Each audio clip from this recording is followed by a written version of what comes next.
Chapter 7. Each Christian must be tried by his own life. But someone will say, some have ere now been arrested and convicted as evildoers. For you condemn many a time after inquiring into the life of each of the accused severally, but not on account of those whom we have been speaking. In this we acknowledge that as among the Greeks, those who teach such theories as please themselves are all called by the one name philosopher. Though their doctrines be diverse, so also among the barbarians, this name on which accusations are accumulated is the common property of those who are and those who seem wise. For all are called Christians, wherefore we demand that the deeds of all those who are accused to you be judged, in order that each one who is convicted may be punished as an evildoer and not as a Christian. And if it is clear that anyone is blameless, that he may be acquitted, since by the mere fact of this being a Christian he does no wrong. For we will not require that you punish our accusers, they being sufficiently punished by their present wickedness and ignorance of what is right. Chapter 8. Christians confess their faith in God. And reckon ye that it is for your sakes we have been saying these things, for it is in our power, when we are examined, to deny that we are Christians, but we would not live by telling a lie.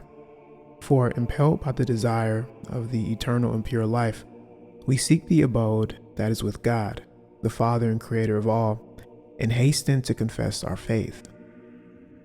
Persuaded and convinced as we are that they who have proved to God by their works that they followed him, and love to abide with him where there is no sin to cause disturbance, can obtain these things.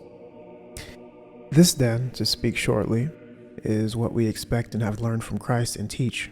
And Plato in like manner used to say that Rhadamanthus and Minos would punish the wicked who came before them, and we say that the same thing will be done by the hand of Christ, and upon the wicked in the same bodies united again to their spirits, which are now to undergo everlasting punishment, and not only, as Plato said, for a period of 1,000 years. And if anyone say that this is incredible or impossible, this error of ours is one which concerns ourselves only, and no other person, so as long as you cannot convict us of doing any harm. Chapter 9. Folly of idol worship. And neither do we honor with many sacrifices and garlands of flowers such deities as men have formed and set in shrines and called gods, since we see that these are soulless and dead, and have not the form of God. For we do not consider that God has such a form as some say that they imitate to his honor, but have the names and forms of those wicked demons which have appeared. For why need we tell you, who already know, into what forms the craftsmen, carving and cutting, casting and hammering, fashioning the materials, and often out of vessels of dishonor, by merely changing the form and making an image of the requisite shape, they make what they call a god, which we consider not only senseless, but to be even insulting to God, who, having ineffable glory and form, thus gets his name attached to things that are corruptible and require constant service, and that the artificers of these are both intemperate and, not to enter into particulars, are practiced in every vice, you very well know. Even their own girls who work along with them they corrupt. What infatuation, that dissolute men should be said to fashion and make gods for your worship, and that you should appoint such men the guardians of the temples where they are enshrined, not recognizing that it is unlawful even to think or say that men are the guardians of gods. Chapter 10. How God is to be served. But we have received by tradition that God does not need the material offerings which men can give, seeing indeed that he himself is the provider of all things. And we have been taught and are convinced and do believe that he accepts those only who imitate the excellences which reside in him, temperance and justice and philanthropy, and as many virtues as are particular to a God who is called by no proper name. And we have been taught that he in the beginning did of his goodness for man's sake create all things out of unformed matter. And if men by their works show themselves worthy of his design, they are deemed worthy. And so we have received of reigning in company with him, being delivered from corruption and suffering. For as in the beginning he created us when we were not, so do we consider that in like manner those who choose what is pleasing to him are, on account of their choice, deemed worthy of incorruption and of fellowship with him. For the coming into being at first was not in our own power, and in order that we may follow those things which please him, choosing them by means of the rational faculties he has himself endowed us with. He both persuades us and leads us to faith. And we think it for the advantage of all men that they are not restrained from learning these things, but are even urged thereto.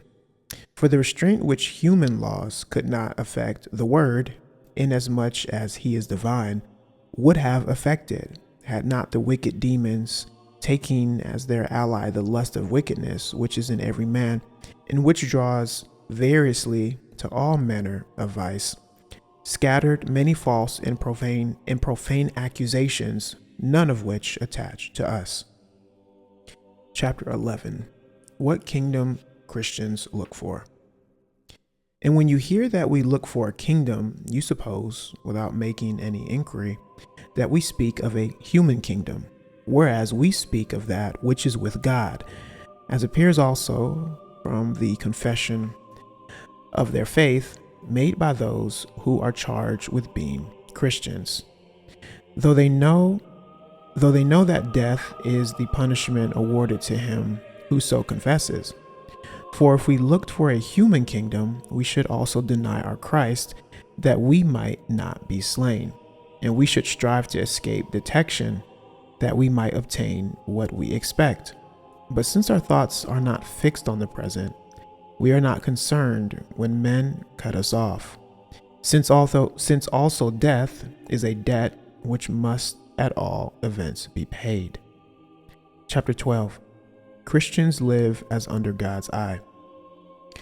In more than all other men are we your helpers and allies in promoting peace, seeing that we hold this view, that it is alike impossible for the wicked, the covetous, the conspirator, and for the virtuous to escape the notice of God, and that each man goes to everlasting punishment or salvation according to the value of his actions. For if all men knew this, no one would choose wickedness even for a little, knowing that he goes to the everlasting punishment of fire, but would by all means restrain himself and adorn himself with virtue, that he might obtain the good gifts of God and escape the punishments. For those who, on account of the laws and punishments you impose, endeavor to escape detection when they offend, and they offend too, under the impression that it is quite possible to escape your detection, since you are but men. Those persons, if they learned and were convinced that nothing, whether actually done or only intended, can escape the knowledge of God, would by all means live decently on account of the penalties threatened, as even you yourselves will admit. But you seem to fear lest all men become righteous, and you no longer have any to punish. Such would be the concern of public executioners, but not of good princes. But as we before said, we are persuaded that these things are promoted by evil spirits who demand sacrifices and service, even from those who live unreasonably. But as for you, we presume that you who aim at a reputation for piety and philosophy will do nothing unreasonable.